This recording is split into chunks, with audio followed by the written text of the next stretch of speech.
सत्यादि हे भवे तापत्रया विनाशाय श्रीकृष्णाय वयं नमः।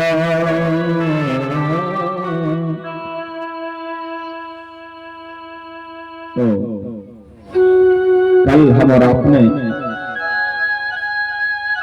कथा में भक्ति ज्ञान महाराज की कथा को स्पर्श किया था। आज पुनः उसी में गोता लगाते हुए आगे कथा में प्रवेश करते हैं।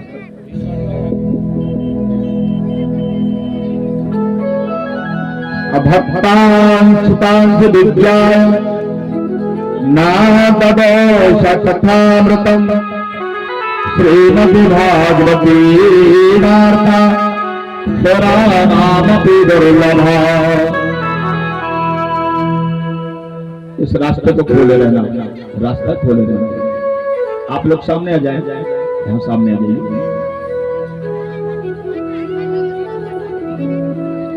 देखिए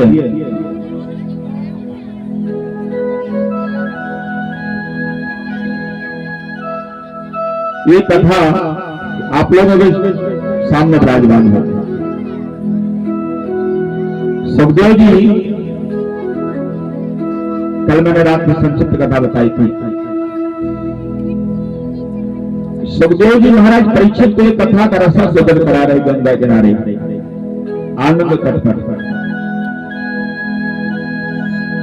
और उसी समय देवता, आप देवताओं को जानते हैं, हालांकि स्वार्थी तो सब कोई है। बाबा तुलसी लिखते भी है मानस में,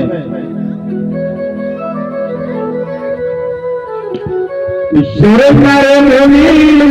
सबकी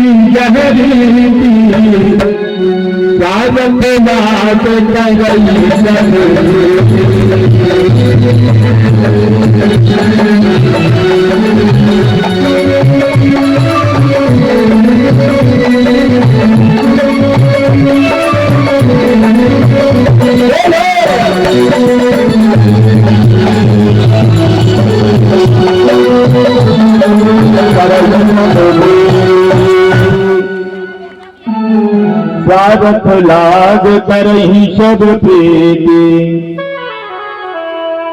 देवताओं ने देखा कि महाराज परीक्षित को 7 दिन में मरने का श्राप लग गया है,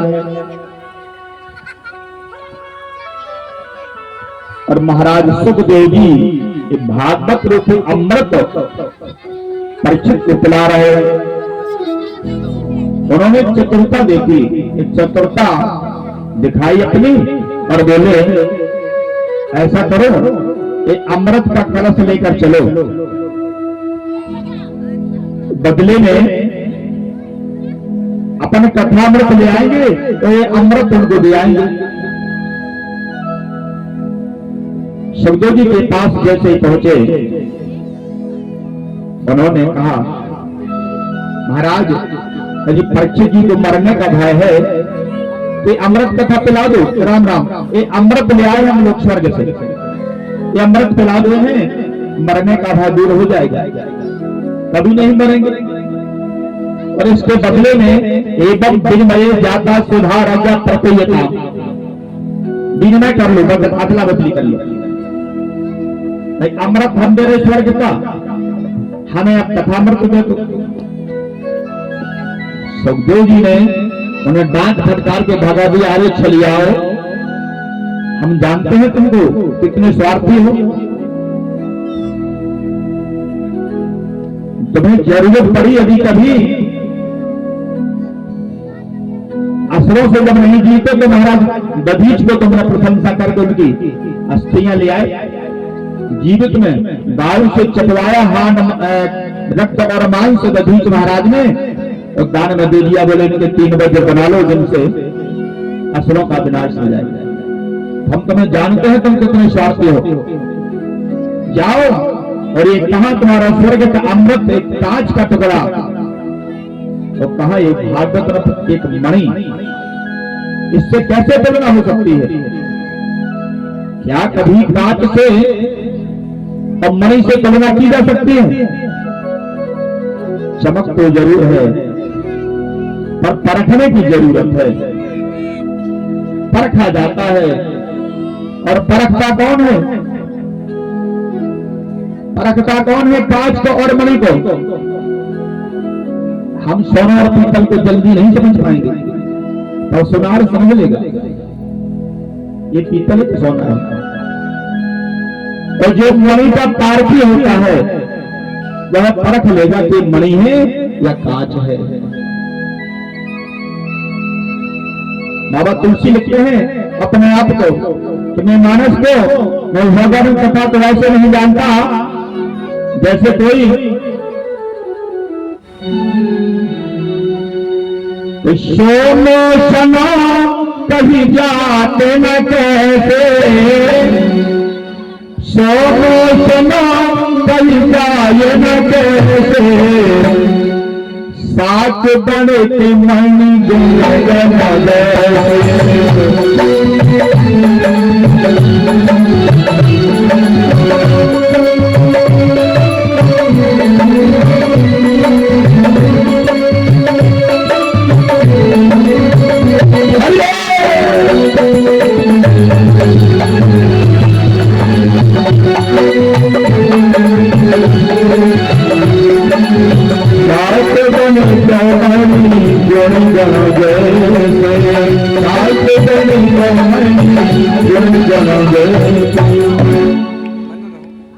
और तुलसी अपने को इतना छोटा कहते हैं। महाराज मैं ऐसे इस कथा को नहीं जानता जैसे कोई सब्जी का बेचने वाला, भाजी का बेचने वाला और मणि को पहचान सकता है। जैसे सब्जी का बेचने वाला और हीरे की कीमत को नहीं जानता, वैसे ही महाराज मैं आपके गिराने बाद अपनी क्षुद्र बुद्धि से, छोटी बुद्धि से कहता हूं। इसी तरह संतोषी राम को भगा दिया जाओ और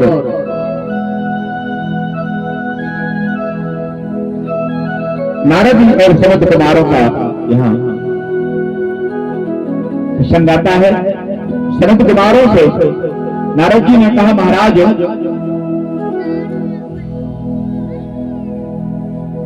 ये श्रीमद् भागवत कथा सुखदेव जी महाराज जो सुन रहे हैं, एक बार देवर्षि नारद भूमंडल पर आए तो वहां आकर देखिए देवर्षि नारद जी जो है उन्हें सब कहीं आने जाने का अधिकार है। वो स्वर्ग में चले जाते हैं, मृत्युलोक में जाते हैं, पाताल चले जाते हैं, देवता में जाए, दानवों में जाए, मानवों में जाए।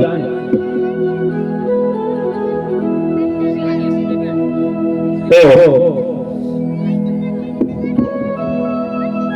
श्रीमद् भागवत प्रायं प्रवक्ष्यात श्रीदेवी। नारद जी ने सनत कुमारों से सात्विकी की कथा का रसास्वादन सुना है। स्वयं नारद जी विराजमान हुए कथा सुनने के लिए और कथा की विधि पूछते हैं, कब पूछी और कब सुनी। नारद जी भेद को यहाँ आकर के देखा तो वृंदावन एक युवती जो योगा अवस्था को प्राप्त है, लेकिन उसके पास जो पुरुष लेके हुए हैं जो बिल्कुल जर्जर अवस्था में है, उनको देखकर के नारद जी ने पूछा कि ये युवती जो है उन वृद्ध पुरुषों की अपने अंचल से हवा कर रही है, क्या जाकर पूछो कि माता काशित्वम कापिमौ, आप कौन हैं और ये दोनों आपके कौन होते हैं। वहां और भी देवियां आसपास खड़ी थी। तो नारद जी ने सोचा यदि मैं जाकर के कहते पूछ लो आप कौन हो, जैसे महिलाएं बैठी हो कोई पुरुष आके बीच में पूछ रहे कि आप क्या करते हैं, तो बीच में कोई महिला कह दी तुम्हें क्या मतलब, आप क्या पूछते हो। तो नारद जी सनके रुक गए, लेकिन नहीं रहा गया, क्योंकि जो परोपकारी संत होता है जो शादी होता है उससे नहीं रहा जाता है। दूसरे का दुख दूर करने का जो काम करता हो उससे नहीं रहा जाता है। नारद जी ने देखा कि जरा कुछ भी होगा मैं पूछ लेता हूं, और जाकर के उन युवती से पूछा, देवी काशीत्वम, आप कौन हो? का विमौ, आपके कौन होते हैं? नारद जी से देवी ने कहा, प्रणाम किया, देवर्षि नारद, मैं भक्ति हूं और ये मेरे दोनों बेटे ज्ञान और वैराग्य हैं। उन्होंने कहा, देवी आपकी अवस्था? उन्होंने कहा, महाराज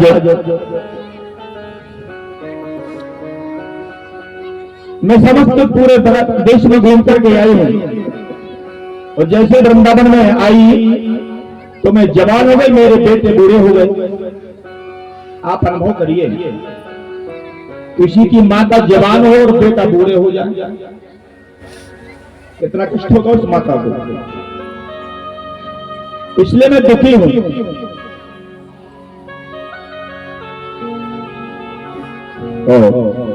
नारद जी ने कहा, आप देवी भक्ति ने कहा, महाराज यदि कोई उपाय जानते हो, इनकी कोई दवा जानते हो तो इन्हें ठीक कर दीजिए। नारद जी ने अपनी चूरन चटनी जितनी थी वेद वेदांगा पाठ करवाया, गीता पाठे मुहुर्मुहु, गीता का कई बार पाठ सुनाया, पर चेतना तो हुई पर पूर्ण रूप से नहीं। आकाशवाणी होती है, नारद जी सत्कर्म करो। नारद जी तो चिंता में पड़ गए। आकाशवाणी ने कहा सत्कर्म करो, इस सत्कर्म क्या है? अब नारद जी इसकी खोज में निकल पड़े। तो जब निकल पड़ते हैं, लेकिन जिससे भी नारद जी पूछे कि ये सत्कर्म क्या है,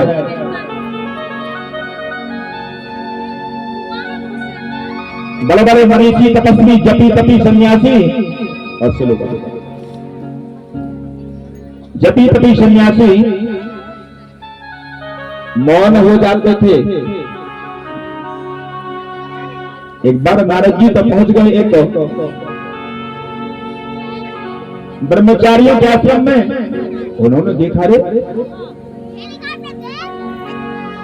पूछा उन्होंने कि भैया ये किसका स्थान है, किसका घर है? उन्होंने कहा, महाराज ब्रह्मचारी जी का। लेकिन ब्रह्मचारी का घर है, ये बच्चों की आवाज कहां से आ रही है? ब्रह्मचारी पर बच्चों की आवाज आ रही है।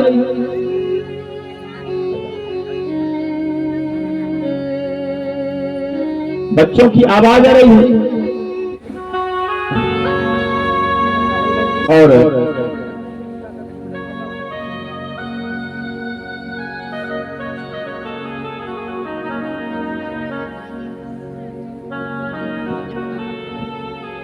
जिन्हें धन की जरूरत है वो गरीब है।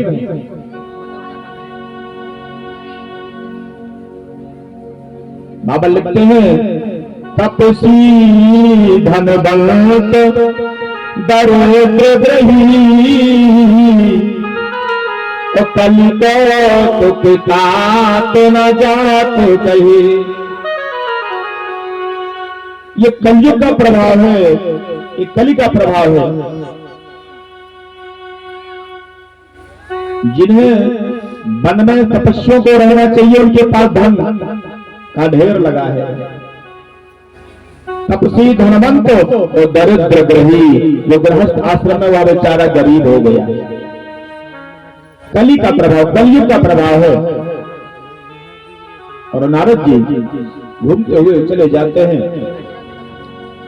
जाकर के अपने अग्रजों से भेंट हो जाती है, सनक सनंदन सनातन सनत कुमारों से। और जाकर बद्री विशाल में, विशालापुरी में एकता ही विशालायाम चत्वारा ऋषियो मला, चारों बालखल ऋषि, उनकी उम्र सबके पिताजी के पिताजी के पिताजी का है, लेकिन अवस्था 5 वर्ष की। देखने में तुम्हें छोटे लगे। बालखल ऋषि, उनसे नारद जी की बह गई। नारद जी को देख करके उन्होंने पूछा, कथम ब्रह्म नदीन मुखा तपश्चिंता करे भगवान। अरे नारद जैसे संत के चेहरे पर एक चिंता की रेखा है, क्या बात है? नारद जी ने कहा, महाराज मैं बड़ी चिंता में हूं। उन्होंने पूरा वृत्तांत सुना दिया भक्ति महारानी का,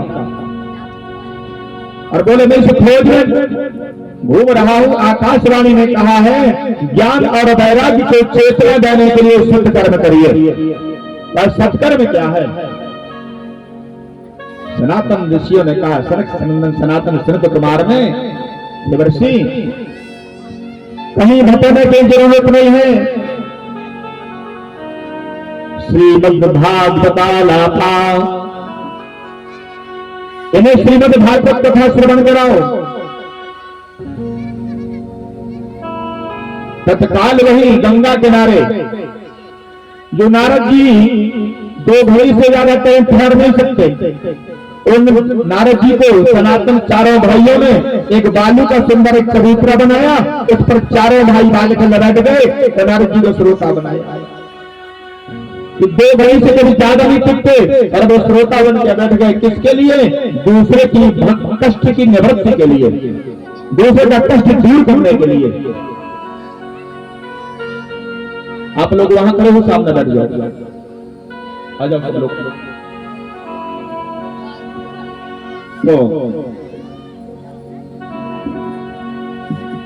दूसरे कष्ट की निवृत्ति के लिए नारद जी श्रोता बन करके बैठ गए। और श्रोता में ये 7 दिन कथा की गौर करिए। 7 दिन की कथा में अपने पास इतना समय है, यदि एक भी शब्द हम नहीं सुन पाए तो वो तुम्हारे जीवन की कमी हो गई कि हमने क्या नहीं सुन पाए। 7 दिन तो हमें 3 घंटे का टाइम मिला कथा सुनने का, और उसमें भी बगल वाले से कहा, भाई आज कहां बनो तो तुम्हारे घर, अच्छा ई में लग गए तो बेकार है। इसलिए 7 दिन अपना स्थान जहां हम बैठते हैं, 7 दिन प्रयास बने तो उसी स्थान पर बैठे। अब लेकिन इनमें झगड़ा न हो जाए कि हम कल तो बैठे तो मैं तो कहा बैठ गए। तो 7 दिन ये प्रांगण हमारा है, कहीं बैठ सकते कथा सुनने के लिए, ठीक है। आप ये ना कहना कि महाराज जी बोल रहे थे कि जहां हम बैठे तो ही बैठे, इसलिए इसको भी थोड़ा गौर करना है। तो और कथा में ध्यान, कथा में ध्यान, क्योंकि बाबा तुलसी लिखते हैं भक्ति ऐसे प्राप्त नहीं होती। तो भक्ति स्वतंत्र सकल गुणधानी, बिनु सत्संग न पावै प्राणी।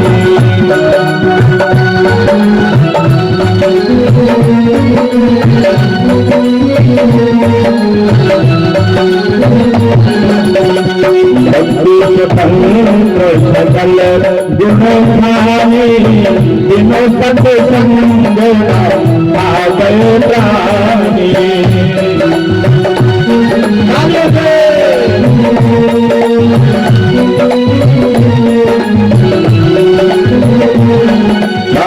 बिनु सत्संग न पावै प्राणी, बिनु सत्संग न पावै। रेफरा की बाजार बनी मेरा भक्ति, हम चले जाइए 5 रुपया की 10 रुपया की ले आइए, कहां मिलेगी भक्ति? जब हम इन माताओं जैसा परिश्रम करेंगे, इस कथा को करने का प्रयोजन बनाएंगे और इस सत्संग को रूप देकर के 7 दिन का समय निकालेंगे, तब हमें भक्ति प्राप्त होगी। भक्ति स्वतंत्र सकल गुणधानी, लेकिन बिन सत्संग न पावे प्राणी। बिना सत्संग की नहीं मिलता, सत्संग करना पड़ेगा। कथा में 3 प्रकार के श्रोता बैठे। नारद जी ने पूछी अपने गुरु से, महाराज कथा में श्रोता बन कर बैठा तो हूं, इसका मुझे विधान तो बताइए, विधि बताइए। बोले श्रोता बन के बैठो महाराज, भोजन क्या करेंगे?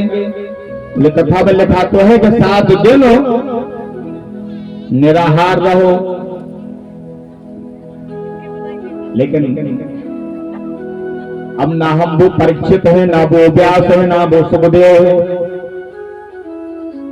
जिन्होंने अहरनिश, हम तो 3 घंटा में पांव फैला लेते हैं। कहो भागवती के सामने पांव फैलाते प्राण लगेगा लो। पर हमारे परीक्षित जी महाराज ने 7 दिन 7 रात पलक नहीं हिलाया, आसन छोड़ी नहीं। श्रोता और बोले महाराज तो फिर जैसे अब भूख लगती है तो बोले कुछ घी पी करके रहो। अब तो कलयुग के लाने और खतरा होगा, हवन के लाने तो गड़बड़ है, और पीवे की तो बहुत दूर हो गई बात। और पीवे तो कदम मिले ही जाए, जुगाड़ कर लो। पीवे के लाने तो 50 कैसे हुआ, डाइजेशन गड़बड़ है। बोले ठीक है, दूध पी करके रहो, कुछ स्वल्पाहार ले लो। फिर ब्याह जी ने तो ये पग लग दिया है कि तुम तो 5 बार भोजन करो, लेकिन भागवत में आलस न हो, कथा सुन दे बस। भोजन खूब करो, लेकिन कथा में आलस न हो कि हमें व्यवधान पैदा हो, कि हमें कहीं दिक्कत हो जाए। बोले 3 प्रकार से कथा में श्रोता बैठते हैं। एक वास्तव में जो कथा सुनने के लिए ही आते हैं, जैसे हम कथा सुने और एक कथा सुनी, अन्न खाना लेना मेरी बात को, यहां कथा सुनी और जैसे वो फिर पछाड़े से हाथ फेरे ऐसे, महाराज तुम्हारी कथा जहां दी कहां, समझ गए? इसको जीवन में उतारो, इसे जिंदगी में उतारने के लिए कथा सुनाई जाती है। उपदेश है ये हमारे लिए, हमें जिंदगी कैसे जीना है, यही की छोड़ के ही नहीं जाना। कथा तो सब रोज सुनते हैं हम आप, पर कथा सुनने की बात बता रहा हूं कि हमको कथा सुनना है, पर घर में मनन भी करना है, चिंतन करना है। आज कथा क्या सुन के आए, काम कुछ भी करते रहे हैं, पर दिमाग को ये बात रहे कि महाराज जी ने क्या बोला है आज। एक छोटा सा दृष्टांत दे दूं, और दूसरा होता है, पहला बताए श्रोता जो वास्तव में कथा सुनने आता है, और एक होता है श्रोता जो पंडाल में आए वो कथा सुनी, ऐसे नींद लगत, 3 गोली नींद की खाता नहीं लगत, वो कथा में ऐसे नींद आई, वो कजा भाग से पंडाल को खम्मा टिकड़ी मिल गई। तब तो फिर क्या कहानी, खर्राटे बज रहे 3 घंटा, और माताओं के लाने तो और सहूलियत है, घूंघट लगा वो 3 घंटे खर्राटे मारो, वृंदावन के हरिलाल की जय बोली, तब नींद खुली। काय का हुआ? बोले पर हमारे यहाँ कोई नहीं ऐसा, हमारे यहाँ तो बहुत जागरूक माताएं हैं। सवेरे 8 बजे आ गई थी शंकर जी बनाने के लिए, और 12 बजे उनका विसर्जन करके फिर भोजन पानी करा के फिर 3 बजे आ गई।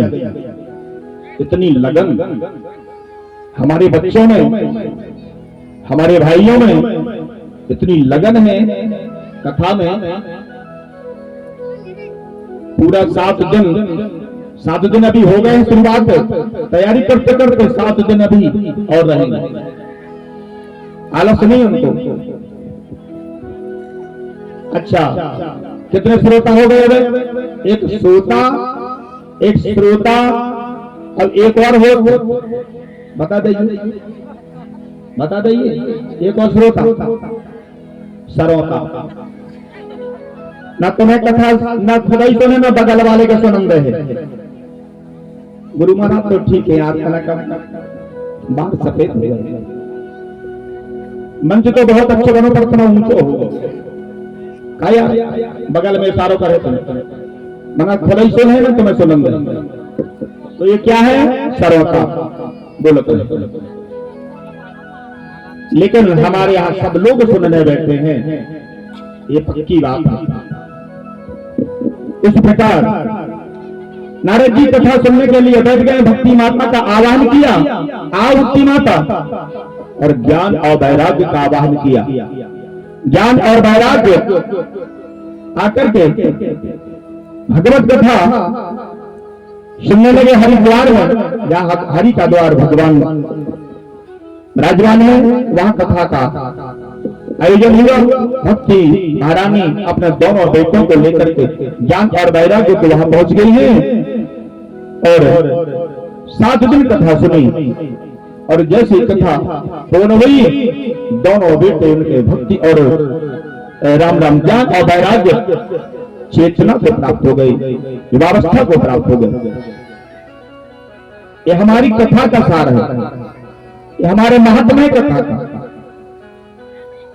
शुरुआत में 6 अध्याय महात्मा के उन्होंने बताया कि ये कथा ऐसी है तो बूढ़े से भी जवान बना देती है, पापी को भी पुण्यात्मा बना देती है। का दृश्य में सूजी से कहा, महाराज आपने ये कथा सुनाई, बहुत अच्छी लगी, पर ये तो बताओ यदि किसी मानव ने जीवन पर्यंत पाप किया हो तो फिर वो कैसे सुधरेगा? बोले सुंदर बात पूछी, मैं तुम्हें वही बताता हूं। और कहते हैं ये मानवा